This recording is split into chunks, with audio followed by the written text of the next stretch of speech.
Hello everyone, welcome back to Code with Jaya channel. Today is the day to learn Python from scratch. మనం ఈరోజు variables గురించి చూద్దాం. Okay, మనం variables ఎందుకు use చేస్తాం? ఏదైనా ఒక డేటాని స్టోర్ చేయడానికి వేరియబుల్స్ అనేవి యూజ్ చేస్తాం. Use to store data. మనం ప్రీవియస్ క్లాసెస్లో నార్మల్గా ప్రింట్, ఫర్ ఎగ్జాంపుల్ కోడ్ అని ఇచ్చేసేవాళ్ళం. కానీ ఈ కోడ్ని మనం ఎక్కడైనా స్టోర్ చేస్తున్నామా? లేదు. సో స్టోర్ చేయడానికి మనం వేరియబుల్స్ అనేవి యూజ్ చేస్తాం. ఫర్ ఎగ్జాంపుల్ వేరియబుల్ ఎక్స్ తీసుకున్నాను. ఎక్స్ ఈక్వల్స్ టు దీనికి ఒక 7 అలొకేట్ చేశాను. Next print X. మనం 7ని ఎక్స్కి అలొకేట్ చేసాం కనుక మనం ఎక్స్ ప్రింట్ చేస్తే ఏం ప్రింట్ అయింది? 7 ప్రింట్ అయింది. సో 7 అనేది మనం ఎక్స్లో స్టోర్ చేసాం. ఎక్స్ అనేది 7కి రిఫరెన్స్ అనమాట. సో ఇక్కడ వేరియబుల్ ఎక్స్ యూజ్ చేసాం. మనం డేటాని స్టోర్ చేయడం కోసం వేరియబుల్స్ యూజ్ చేస్తాం. దీనికి రూల్స్ ఏంటి అంటే రూల్స్ చాలా ఇంపార్టెంట్. ఫస్ట్ వన్ వచ్చేసి contains letter, digits and underscore. Only మనకి వేరియబుల్స్ అనేవి లెటర్స్తోనైనా ఉండాలి, లేదా డిజిట్స్తోనైనా ఉండాలి, లేదా అండర్స్కోర్. ఇవి అన్నిటి కాంబినేషన్స్తో ఉన్న no problem. Okay, next first character. First character cannot be a digit. First character మనకి ఎప్పుడు డిజిట్గా ఉండకూడదు. ఐదర్ లెటర్గా ఉండొచ్చు, అండర్స్కోర్ అయినా ఉండొచ్చు. కానీ ఫస్ట్ క్యారెక్టర్ ఎప్పుడు డిజిట్గా ఉండకూడదు. ఓకే, నెక్స్ట్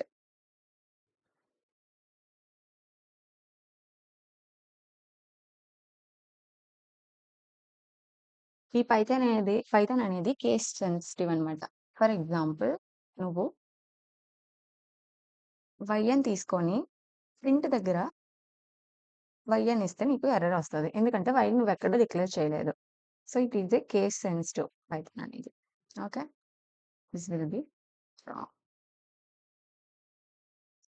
యా, నెక్స్ట్ చాలా మంది కీవర్డ్స్కి వేరియబుల్స్కి డిఫరెన్స్ అనేది తెలియదు. చాలా మంది కన్ఫ్యూజ్ అయిపోతూ ఉంటారు. మనం నెక్స్ట్ క్లాసెస్లో కీవర్డ్స్కి వేరియబుల్కి డిఫరెన్స్ ఏంటనేది తెలుసుకుందాం. కీవర్డ్స్ అంటే ఏంటి? ఇఫ్, ఎల్స్ అలాంటివి అనమాట. ఇలాంటివి ఎప్పుడు మనం వేరియబుల్స్గా రాయకూడదు.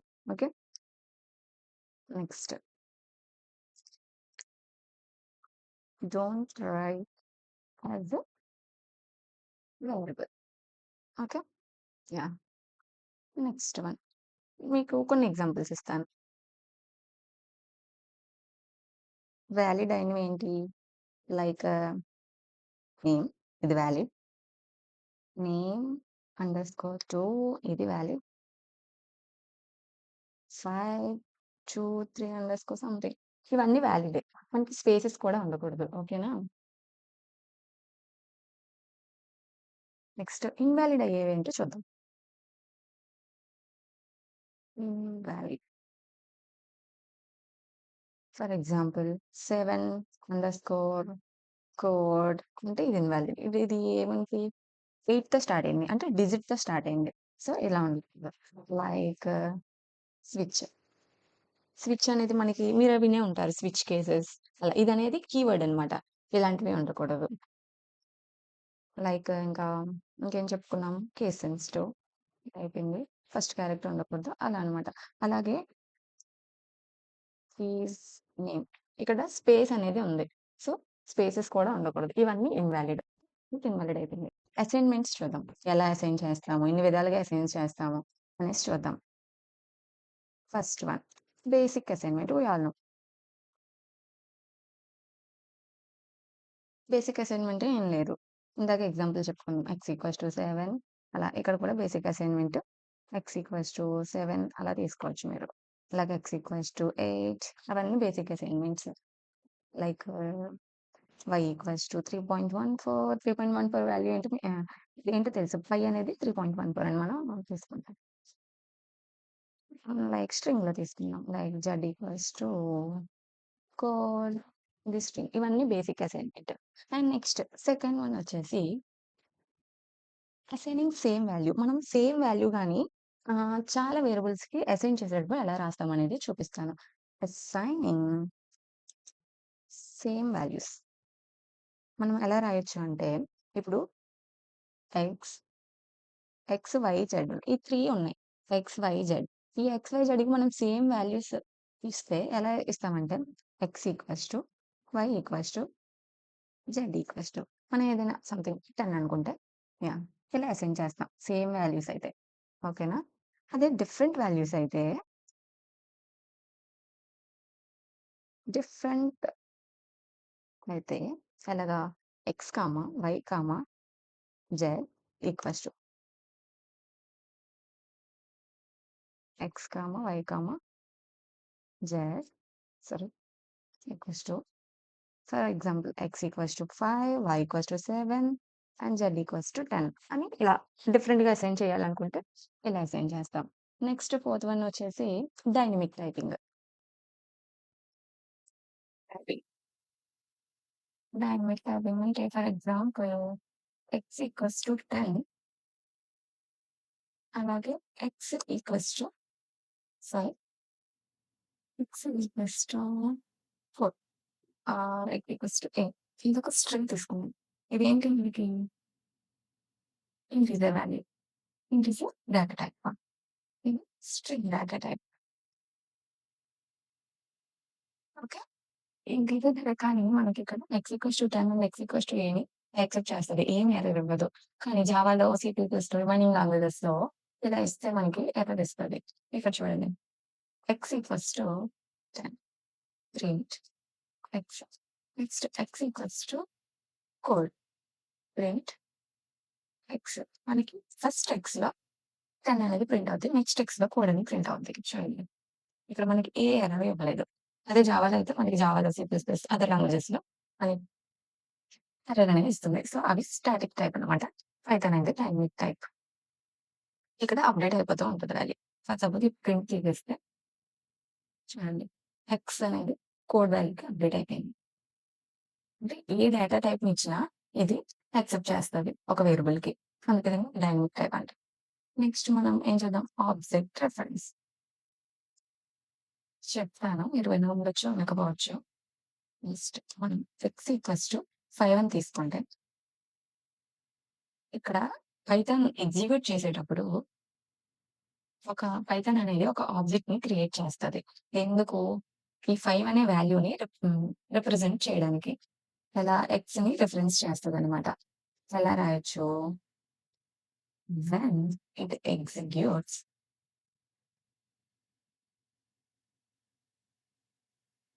Python creates an object to represent value 5 and makes x as reference. Okay. So, ఇది ఎలా రిప్రజెంట్ చేస్తామంటే సపోజ్ 5 అనే వాల్యూ ఉంది మనకి. ఇది ఒక ఆబ్జెక్ట్‌ని క్రియేట్ చేసింది. దీనికి రిఫరెన్స్‌గా మనం ఎక్స్‌ని పెట్టుకున్నామన్నమాట. అలాగే ఇందులో టైప్స్ ఉంటాయి. For example shared reference. Sorry. Let me see. Yeah! ఇక్కడ ఎలా చేస్తాము? X equals to 5 and also y equals to 5.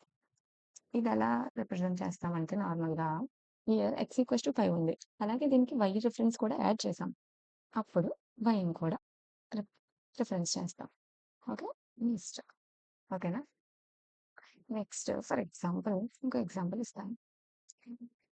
X equals to 7 and y equals to x and X equals to 8. ఇక్కడ ఎక్స్ ఈక్వల్స్ టు 7 ఇచ్చాం. అలాగే y equals to x ఇచ్చినప్పుడు y value ఏమైంది? Y equals to 7గా update అయింది. Okay. Next x value అనేది ఏకి update అయింది. అప్పుడు ఎలా రాస్తామంటే ఇక్కడ ఈ వై ఈక్వల్స్ టు 7 దీన్ని ఎలా రిప్రజెంట్ చేస్తామంటే ఇది ఒక ఆబ్జెక్ట్‌ని క్రియేట్ చేస్తది. ఈ ఆబ్జెక్ట్స్‌లో ఏముంటాయి మనకి 7 అండ్ ఆల్సో ఈ. ఓకే. మనకి 7 ఏం రిఫరెన్స్ చేస్తది? వై అనేది రిఫరెన్స్ చేస్తది. ఎక్స్ దేనిగా reference X. X equals to A కనుక ఇది స్ట్రింగ్ ఇలా రిప్రజెంట్ చేస్తాం. ఓకే. అలాగే నెక్స్ట్ ఇంకో ఎగ్జాంపుల్ ఇస్తా. X equals to 5 and y equals to x and x equals to a and y equals to b ఇలా ఇచ్చాం. ఇక్కడ ఇవ్వాలి. సో ఇవ్వాలి ఎందుకంటే స్ట్రింగ్. ఓకే. ఇలా ఇచ్చేటప్పుడు మనకి అప్పుడు y వాల్యూ ఏమైంది? Here y equals to 5. ఇక్కడ మళ్ళీ x అప్డేట్ అయిపోయింది. x equals to 0 this is true and ఇక్కడ y వాల్యూ ఏమైపోయింది? y కూడా మారిపోయింది. y ఈక్వల్స్ టు bగా వచ్చింది. ఓకే. అంటే మనకి ఇక్కడ మెమరీలో 5 అనేది లేదు. 5 అనేది మనకి ఇంకా కనిపించదు. దీన్ని ఏమంటారు అంటే గార్బేజ్ వాల్యూ అంటారు. ఓకే. వీటిని ఎలా రిప్రజెంట్ చేస్తామంటే 5 అండ్ a అండ్ b ఇది గార్బేజ్ వాల్యూ అండ్ a అనేది x అండ్ b అనేది y రెఫరెన్స్ అనమాట. ఓకేనా? నెక్స్ట్ మీకు వేరియబుల్ని ఎలా డిలీట్ చేయాలో చెప్తాను. డిలీట్ వేరియబుల్ మనం ఇక్కడ కీవర్డ్ ఏం యూజ్ చేస్తామంటే డెల్ అనే కీవర్డ్ యూజ్ చేస్తాం. ఫర్ ఎగ్జాంపుల్ ఇక్కడ చూడండి, జస్ట్ x ఈక్వల్స్ టు 10 ఇచ్చాను. ప్రింట్ x ఇక్కడ ఏం ప్రింట్ అవుతుంది? జస్ట్ నార్మల్గా ప్రింట్ అయిపోయింది. నెక్స్ట్ ఇప్పుడు డిలీట్ చేసేసా ఎక్స్ని. ఇప్పుడు ఏం ప్రింట్ అయింది చూడండి, ఏమంటున్నారు? Name error. Name X is not defined. నేను ఎక్స్ ఫస్ట్ డిఫైన్ చేశాను బట్ నెక్స్ట్ డిలీట్ చేసేసా. సో ఇది ఎర్రర్ వచ్చింది. ఫర్ సపోజ్ ఇది ఇలానే ప్రింట్ చేసేసి నెక్స్ట్ డిలీట్ చేస్తే ఏమొస్తాయంటే ఫస్ట్ మనకి ఈ 10 అనేది ఇచ్చేసింది. ఈ 10 అనేది ఈ ప్రింట్ వాల్యూ అనమాట. ఓకే. ఇక్కడ మనం ఏం ప్రింట్ చేసామో అది ప్రింట్ అయింది. ఎందుకంటే జస్ట్ ఎక్స్ ఇక్కడ అసైన్ చేసాము, 10 అసైన్ చేసాము ఎక్స్కి, నెక్స్ట్ ప్రింట్ చేసాం. This is okay. Next delete చేసాం ప్రింట్ ఎక్స్ని. అందుకే నెక్స్ట్ ప్రింట్కి ఇది name X is not defined అని ఇచ్చింది. Okay. Yeah, this is for today. Thank you.